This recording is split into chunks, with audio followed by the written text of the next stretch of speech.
شیخ کیا حاملہ جانور کی قربانی کو اللہ کے نبی صلی اللہ علیہ وسلم نے منع کیا ہے؟ نہیں، کوئی ایسی روایت نہیں ہے کہ حاملہ جانور کی قربانی نہ کی جائے۔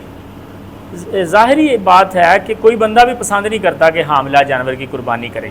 جب بندے کو علم ہو کہ یہ حاملہ ہے، اس کی قربانی کوئی نہیں کرے گا۔ اگر کسی نے کر دیا ہے تبھی ہوتا ہے جب انسان کو پتہ نہ ہو، بازار سے آپ نے خریدا ہے یا اس کا حمل ابھی ظاہر نہیں ہوا تو انسان نے کر دی ہے، تو اس کے بارے میں بھی شریعت نے رہنمائی کی کہ زکوٰۃ الامی زکوٰۃ الجنین، کہ والدہ کا ذبح، اس جانور کا ذبح وہ بچے کا ذبح بھی ہے، تو وہ بچہ بھی ذبح ہی تصور کیا جائے گا۔ اگر دل آمادہ ہو جائے اس کو کھانے پہ تو اس کا گوشت بھی حلال ہے اور اس کو علاقے سے ذبح کرنے کی بھی ضرورت نہیں ہے۔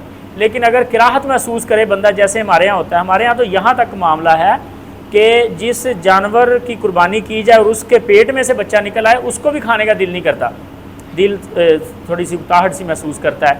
تو بہرحال وہ اپنی طبیعت کی بات ہے، لیکن شرعی طور پہ اس پہ کوئی پابندی نہیں ہے۔ اس ماں کا گوشت بھی کھایا جا سکتا ہے اور اس بچے کا گوشت بھی کھایا جا سکتا ہے، اور ماں کے ذبح کو بچے کا ذبح تصور کیا جائے گا۔ واللہ اعلم۔